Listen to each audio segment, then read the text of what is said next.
Muhammad sallallahu alейхи вассалам Аллахның элчиси деген аталыштагы сабагыбыздын уландысы.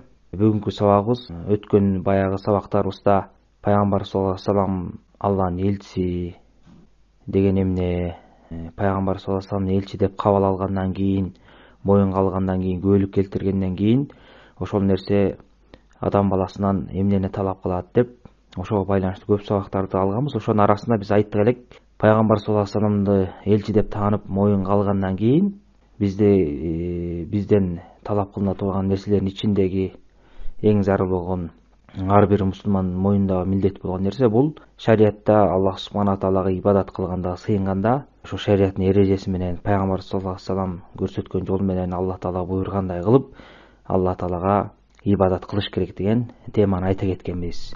Мына ошол негизги маселе боюнча бүгүн сабак кылмакчыбыз. Анткени биз баарыбыз билебиз, диндеги сыйынуу бул эң негизги нерсе. Биз бул жашоого Аллах таала айткандай, жиндер менен адамдарды өзүмө ибадат кылуулар үчүн жараттым дегендей, биз бул жашоого ибадат үчүн келгенбиз.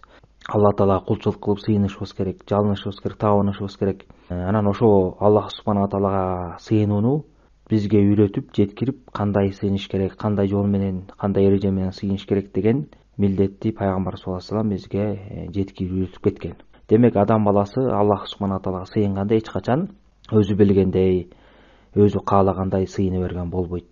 Сөзсүз түрдө сыйынууга келгенде шариаттын далилдерине, өкүмдөрүнө кайтып, Куран сүннөттө жана сахабалар калтырган осуяттарды кандай келген болсо ошондой кылып сыйынышыбыз керек. Ошол себептен биз айтып кеттик элек, ким пайгамбар саллаллаху алейхи вассаламды элчи деп кабыл алгандан кийин, мойнуна алгандан кийин, ошо пайгамбар саллаллаху алейхи вассалам көрсөткөн жол менен, пайгамбарыбыз көрсөткөн эреже менен кандай жолду бизге көрсөтүп, мына ушундай сыйынасыңар, бул ибадат, мунун далили мына деп пайгамбар саллаллаху көрсөтүп кеткендей биз ибадат кылышыбыз керек. Эгерде биз андай кылбай турган болсок, анда биз динге жаңылык киргизип, диндеги ката күнөө ишти кылган болобуз.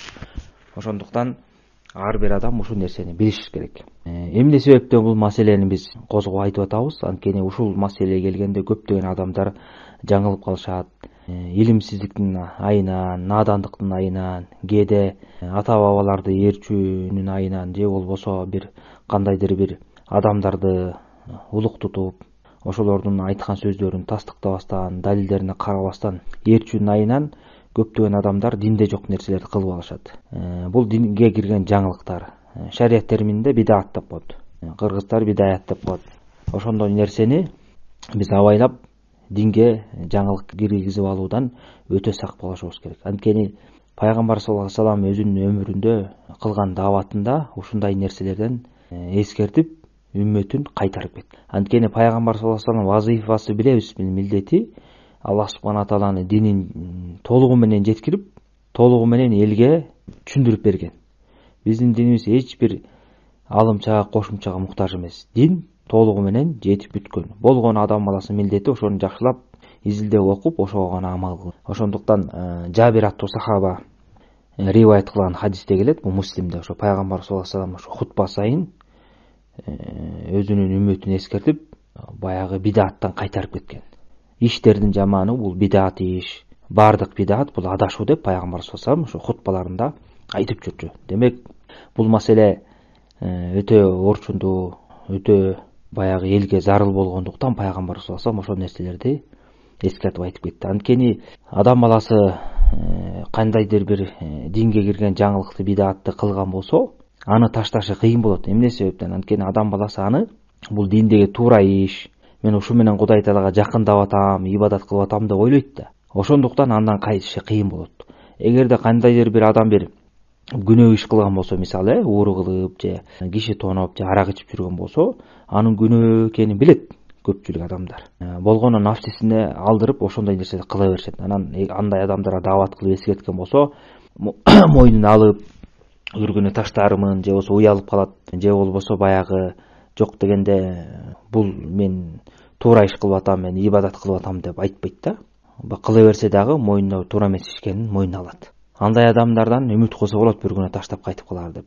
Бидаатты кылган адам ташташы кыйын өтө эле. Анткени ал Кудай Таалага жакындап мен жакшы иш кылып атам деп ойлойт. Ошондуктан бидаат болгон. Бидаат деген эмне? Бидаат деген кыскача айтканда диндеги далилсиз кылынган ибадаттар, сыйынуулар.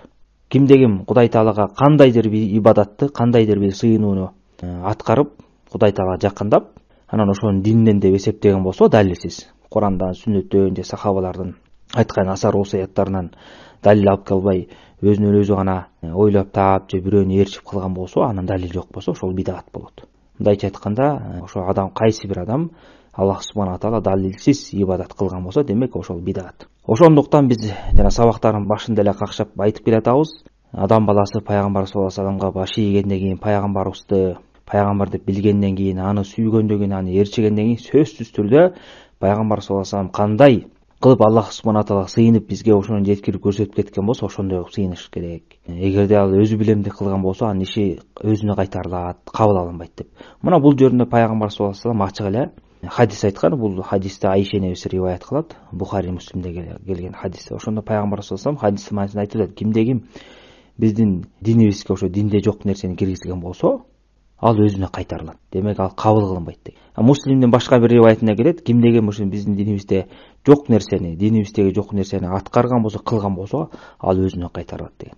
Демек бул хадис бизге ачык айкын түшүнүктү берип атат. Кимдеги демек далилсиз бир кандайдыр бир ибадатты кылган болсо, ал өзүнө кайтарылат, кабыл кылынбайт. Ал жалган болуп саналат. Ошондуктан Навави деген чоң аалым бар.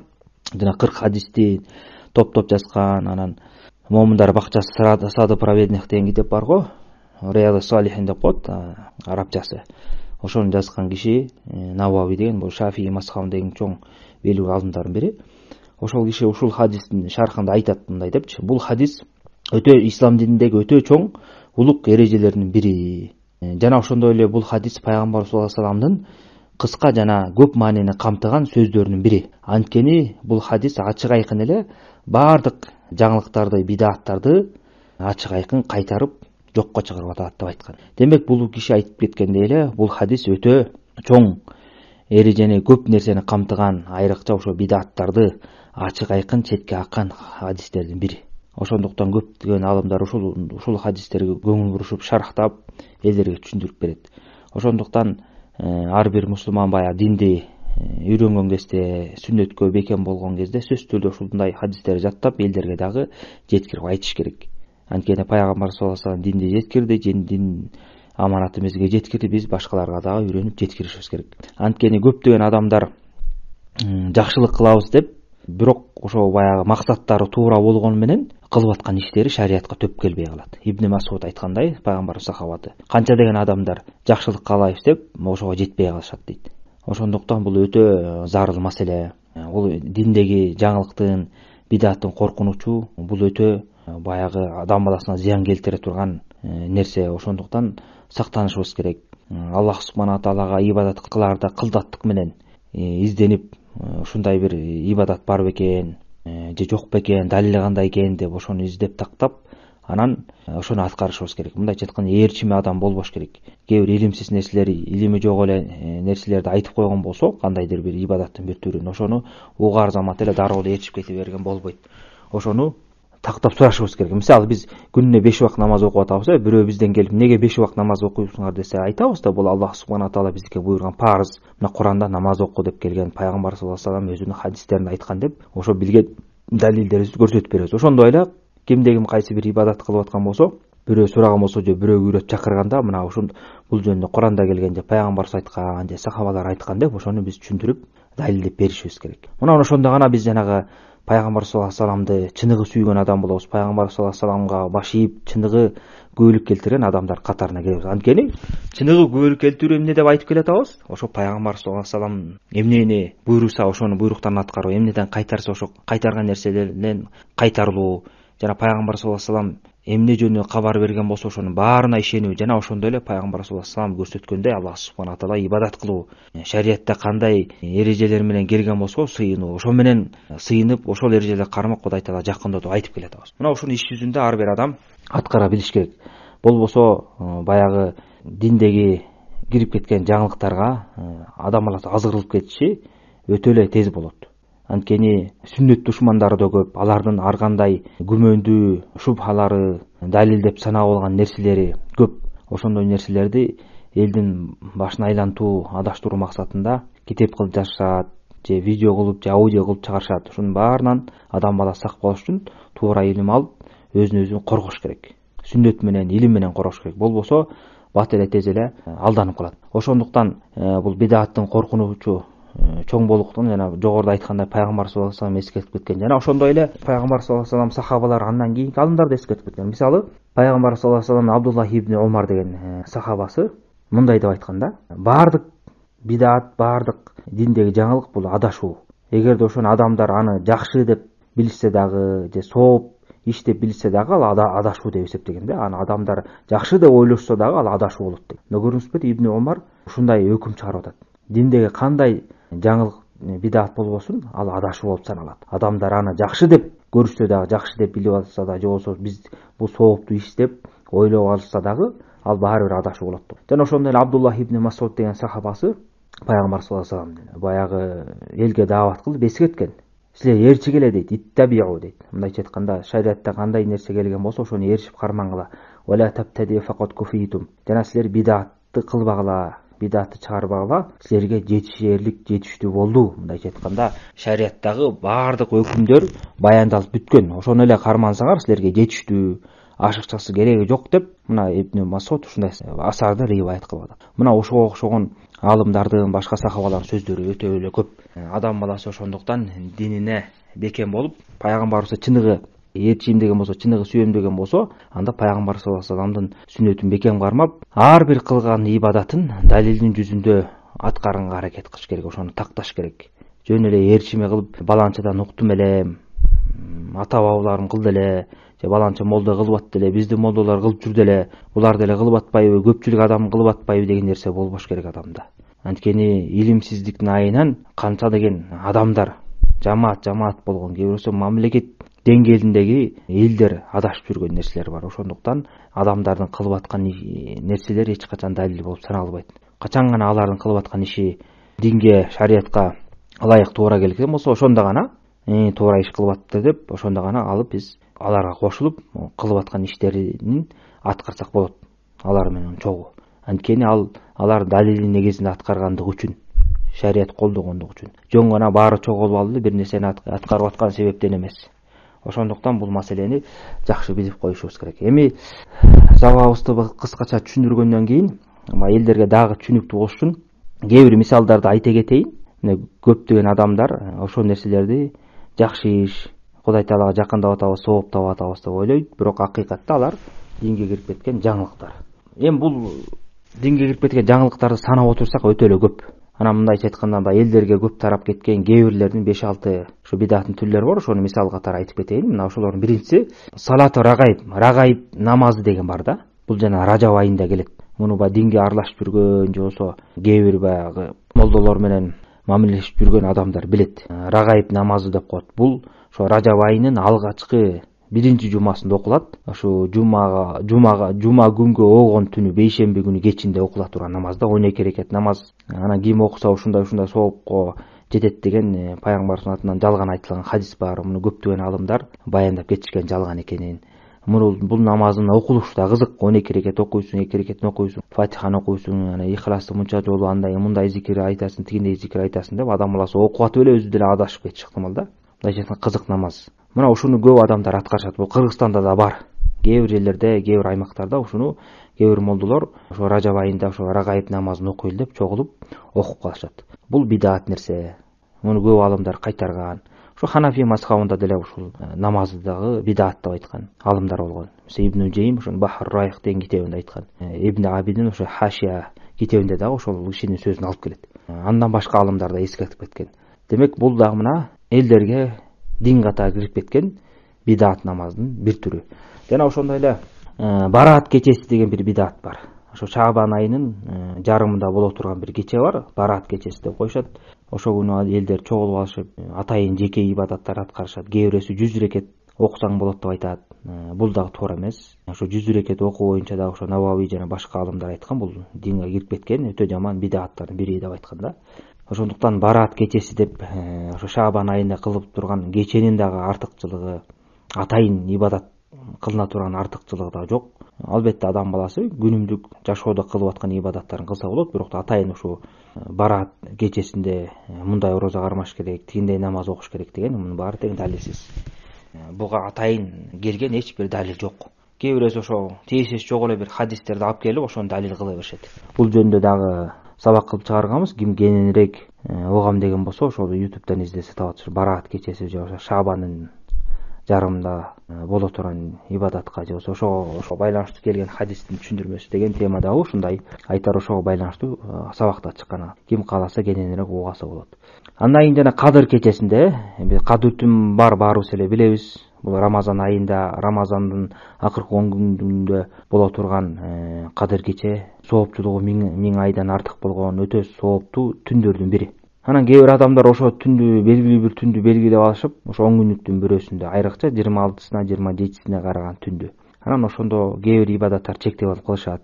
Мындай намаз окуш керек, тиндей окуш керек, 100 рекет окуш керек же 4 рекет мындай окуш керек деп далилсиз ибадаттарды кылышат. Эми адам баласы Кадыр кечеси айрыкча ошо Рамазандын акыркы 10 күнүндө ибадат кылган болсо өтө жакшы. Бул жалпы жонунан ибадат кылган болсо. Ошол 10 күндүн бирөөсү Кадыр кечеси болуп саналат. Ошо түндөрү намаз окуп, каалашынча Куран окуп, дуа кылып, Алла Таалага жалпы ибадат кыла берсе болот. Бирок кандайдыр бир ибадатты аткарып, ошонун мындай артыкчылыгы бар, мындай сооп берилет деген болсо, сөзсүз түрдө далил алып келиш керек. Алып келе албаса, андан ал нерсе өзүнө кайтарылат. Андан кийинки дагы бидат көрүнүштөрдүн бири жамаат менен зикир кылуу. Айрыкча бул жана суфий жолунда жүргөндөрдө өтө белгилүү. Чогулуп алышып, тегерек отуруп алышып, ар кандай көрүнүштө чогуу зикир кылышат. Алла Тааланы үндөрүн чыгарып, ар кандай өздөрү ойлоп таап алган зикирлер бар. Ошого окшогон нерселер бидат нерсе. Жана ошондой эле көптөгөн адамдар жамаат менен намаз окугандан кийин, парз намаз окугандан кийин ошонун аркасында дагы жана субханаллах 33 жолу, алхамдулилlah 30 Аллаху акбар, ушуну дагы жамаат менен айтышат да. Имам баштап турат, аркасындагылар ээрчип ошо кошо зикир кылып турат. Бул дагы бидат нерсе. Албетте зикир кылуу бар намаздан кийин. Бирок зикирди ар ким өзү кылыш керек. Ар ким өзүнчө отуруп алып зикирин тартып, шашпастан андан кийин дуа кылып, дубасын бүткөндөн кийин үйүнө кетип же башка ибадат кылса дагы болот. Бирок жамаат менен кылган болбойт. Анткени ибадатты жамаат менен аткаруу дагы бул өзүнчө ибадат. Бул дагы далилге муктаж. Эгерде ким ошону далилсиз кылган болсо, демек ал бидат кылып аткан болот. Мына бул жөнүндө дагы ушу Абдуллах ибн Мас'уд деген сахабанын учурунда бир окуя болгон да. Бул Дариминин Сунан китебинде келет. Бул өтө баягы бидатты кайтаруудагы чоң эреже болгон окуялардын, хадистердин бири. Кыскасы ошол окуяда бир канча адам ошо мечитке чогулуп алышып, мечиттин ар кай жеринде тегерек отуруп алышып, ошол ар бир тегеректин кругтун арасында бирөө башчылык кылып, субханалла деп 100 жолу айткыла, Аллаху акбар деп 100 жолу, ла иляха илlallah 100 жолу айткыла деп ушинтип кылып аткандарын көрөт да. Анан Абдуллах ибн Мас'уд деген сахаба ошолорду кайтарат. Бул диндеги жок нерсе. Силер ушул жол менен пайгамбар саллаллаху алейхи вассаламдын жолунан дагы жакшыраак жолду таап алдыңар, же болбосо жамандыктын, адашуунун эшигин ачып атасыңар деп айткан да.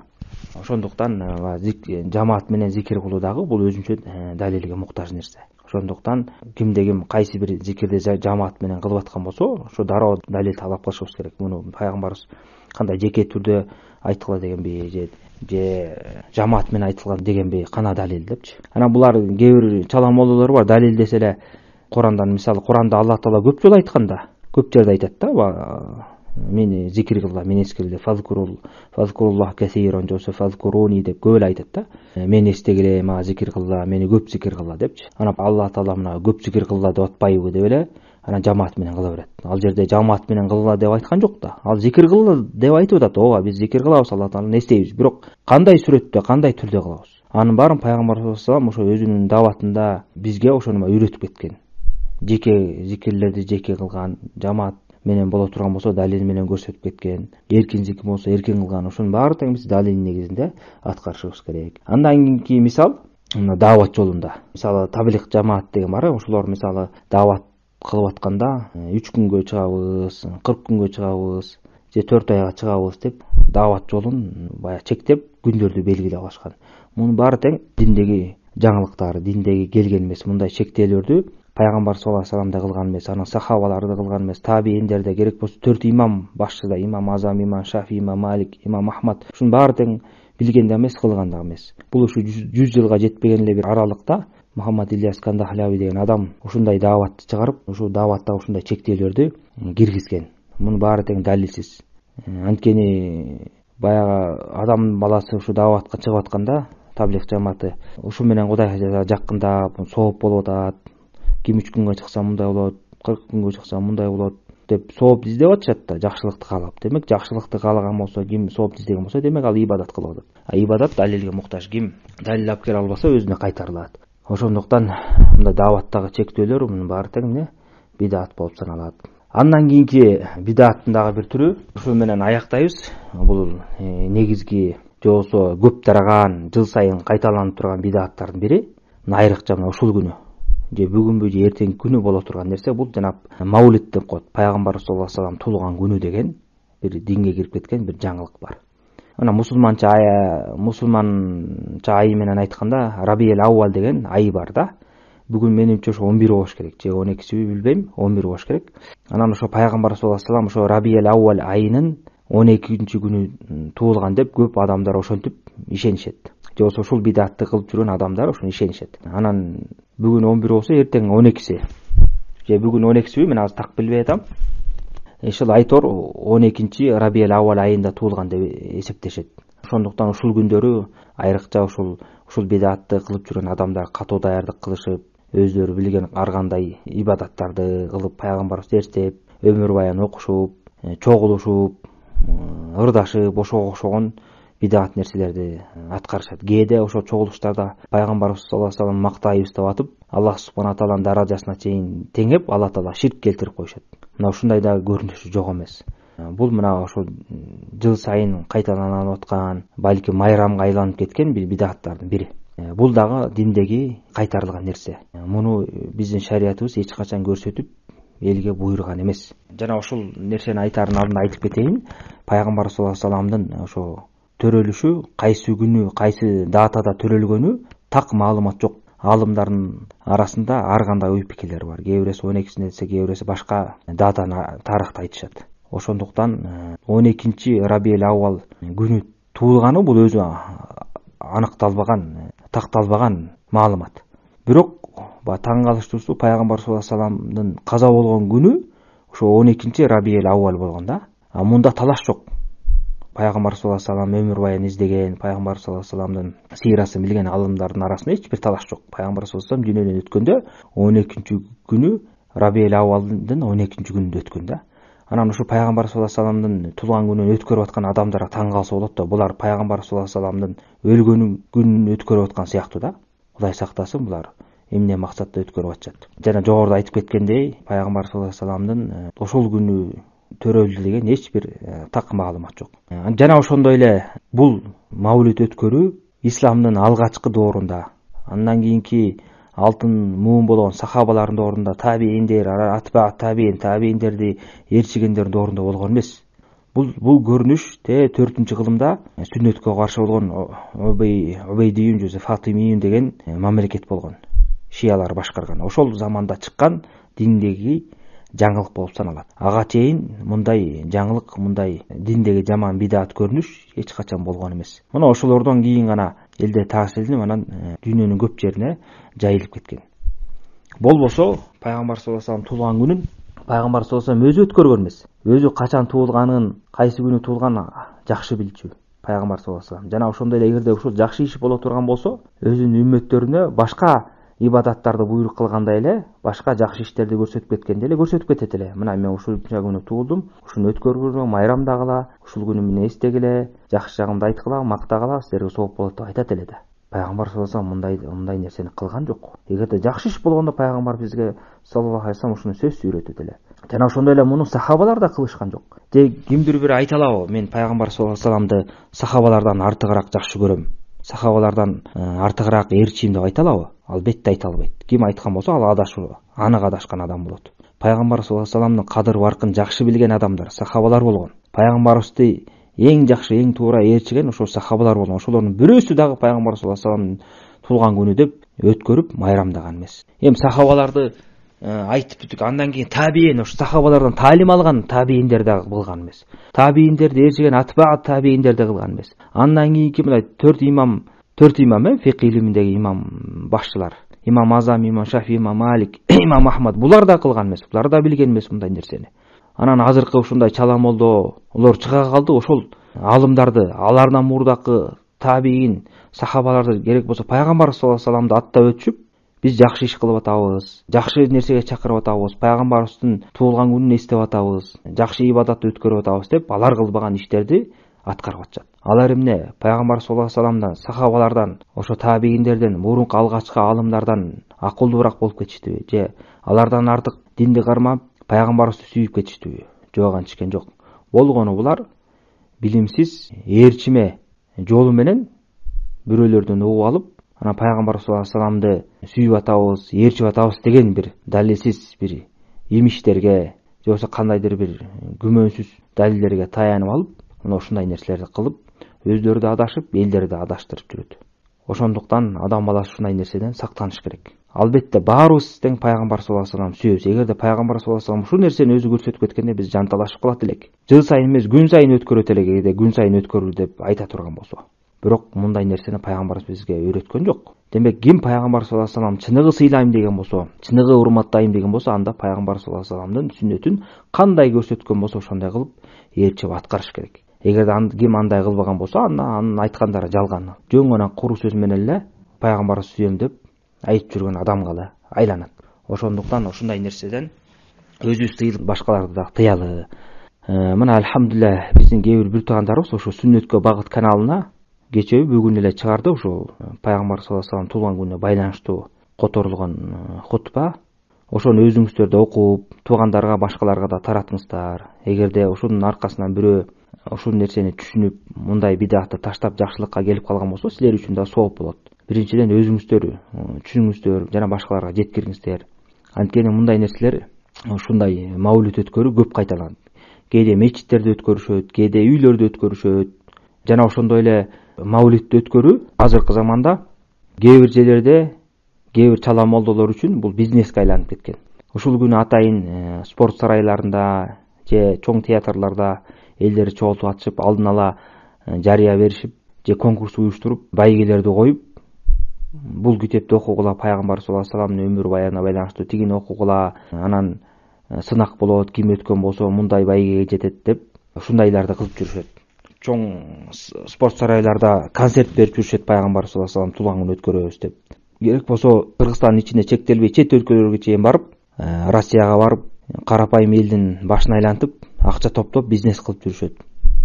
Анткени карапайым элде пайгамбар саллаллаху алейхи вассаламды жакшы көрүү, сүйүү деген сезим бар да, бардык мусулмандар сүйөт. Анан ошолор ушундай сезимди өздөрүнүн бизнес үчүн пайдаланып атышат. Пайгамбарды сүйөсүңөрбү, келгиле, концерт болот деп, анан аларга кымбат билеттер сатышат. Анан ким гана пайгамбар саллаллаху алейхи вассаламдын сүннөтүн тирилтүүдө, же болбосо динин карманда акчасын аясын. Алар ошентип ойлоп атат да, биз пайгамбар саллаллаху алейхи вассаламды сүйүп атабыз, жакшы иш кылып атабыз деп. Анан байкуш болгон биздин бир туугандарыбыз, алыс жерде иштеп жүргөн бир туугандарыбыз анан акчаларын аябай билеттерди, кымбат билеттерди сатып алып, ошол театрга же концерт болгон жерге барышат. Бул бир жагы. Ал өткөргөн жер ошол баягы шайтан шабыр аралаган театрлар, ырчылар, музыканттар жүргөн жер. Экинчиден, аял эркек аралашкан аякта. Хижапсыз жүргөн канча деген аялдар бар. Эркек аял аралашып жүрөт ошол жерде. Музыка үчүнчүсүнөн. Музыка менен пайгамбар саллаллаху алейхи вассаламды урматтап сүйүп атышат да. Ушул кантип пайгамбар саллаллаху алейхи вассаламды сүйүү болсун. Мына ошого окшогон жамандык иштердин баарын чогултуп, биз жакшы иш кылып атабыз деп элдин башына айландырган молдолор бар. Алардын негизги максаты эмне? Элдердин акчасын чөнтөгүн кагып, ушул аркылуу бизнес кылуу. Мына ушундай көрүнүшкө айланып кетти. Анча-мынча элдерге сынактан жакшы өткөндөргө белектерди берип коюшат, калган акчаны чөнтөгкө салып бөлүшүп алышат. Мына Кудай Таала ушундай нерселерден сактасын. Бидатка малынышып, жана ошо бидат аркылуу элдин чөнтөгүн какканды үйрөнүп алышты. Ошондуктан ар бир мусулман ушундай жаман нерселерди ажырата билиш үчүн, сүннөт эмне экенин, диндеги жаңылык эмне экенин аныкташ үчүн сөзсүз түрдө илим алыш керек. Илим алганда да ишеничтүү адамдардан илим алыш керек. Мухаммад ибн Сирин деген чоң табиин киши болгон. Сахабалардан талим алган. Ошол киши айткан да, бул илим алуу силердин диниңер деген да. Кимден илим алып атасыңар, ошону карагыла деген. Анан бир адам жакшы сүйлөйткөн, шумдук сүйлөйткөн, катып айтат экен деп эле аны ээрчип кете берген болбойт. Анткени дин жолунда жүрүп, ошо бидат, туура эмес иштерди кылып жүргөн адамдар бар. Тилинен чаң чыккан адамдар бар. Керек болсо башка диндеги капыр болуп жүргөн адамдар бар. Катуу сүйлөгөн элдин башын айландырган. Ошондуктан биз динибизде адамдын сүйлөгөнүнө, чечендигине каралбайт. Ал адам ошол чечендигин, жакшы сүйлөгөндүгүн каяктан алып айтып атат, эмненин негизинде, кандай далилдин негизинде айтып атат. Ошого каралып анан биз кабыл алышыбыз керек. Мейли ал жакшы сүйлөйбү, жаман сүйлөйбү. Эң негизгиси бизге ошо маалыматты далил менен алып келип атабы же жокпу, ошого карашыбыз керек. Адам баласы ошого көнүш керек. Ошого такшалыш керек. Албетте баягы оройлук, текебирлик менен эмес, ошону кичипелдик менен далил талап кылып, далил менен издеген үйрөнүш керек. Анан ошондо гана адам баласы көптөгөн жаман бидаттардан кутулат. Мисалы, жанагындай концерттерге же ушундай бидат болгон маулитке барып аткан адамдардын бирөөсү эле чыгып ошо өткөрүп аткан адамдарга жакшынакай барыбыз эле пайгамбар саллаллаху алейхи вассаламды сүйүп атабыз, сүйөбүз, жакшы көрөбүз, ээрчийбиз. Бирок эгерде ушул жакшы иш болгондо, бизге сооп келе турган болгондо пайгамбар саллаллаху алейхи вассалам өткөрүп эле кой, эмнеге ушуну өткөргөн жок? Эмнеге ушул нерсени аткаргыла деп үйрөтүп кеткен жок? Эмне себептен алардан кийин пайгамбар саллаллаху алейхи вассаламдан кийинки сахабалар, табииндер ушуларды өткөргөн жок? Жакшы иш боло турган болсо, биз алардан ашып өттүкпү? Же биздин ыйманыбыз алардын ыйманынан күчтүүрөкпү? Же алар билбей калган нерсени биз билип калдыкпы деп суроо берген болсо жакшынакай, ошондо алардын жообун көрөт эле. Албетте ар кандай адамдын башын айландырган далили болгон нерселерди далил деп алып келе бериш ыктымал. Ошондо дароо эле сүйлөш керек. Ушул далилдерди эмне себептен ушу далил кылып, ошо сахабалар, табииндер, 4 имам жана андан башкалар ушул далилдерди билбей калды беле же көрбөй калды беле же ушуну эмнеге далил катары алып келген жок деп суроо бериш керек. Эгерде мына могу далил деген болсочу, ушул далилди пайгамбар саллаллаху алейхи вассалам өзү билбей калдыбы же сахабалар билбей калдыбы? Эмне себептен ошо баягы айтып аткан кишиге айтыш керек да. Сен түшүнгөндөй кылып, сен түшүнүп ушул далилден мына пайгамбар саллаллаху алейхи вассаламдын маулитин өткөрүүгө далил бар, ушуну билдирет деген болсо, эмне себептен анда ошо мурунку алымдар, сахаба, табииндер, керек болсо пайгамбар саллаллаху алейхи вассалам өзү ушул нерседен ошону түшүнүп бизге айткан жок? Демек, ошол киши, ушинтип айтып аткан киши, демек, мен алардан акылдуу болуп кеттим, мен ушуну билип айтып атам дегенге барабар да. Мына ошондой жакшынакай суроолорду берип, алар менен мындай талкуулашкан болсо, адам баласы акыйкатка чыгат. Ошондуктан баягы пайгамбарыбызды сүйөмүн, пайгамбарыбызды урматтап өткөрүп атам деген ураан бизди алдабаш керек да.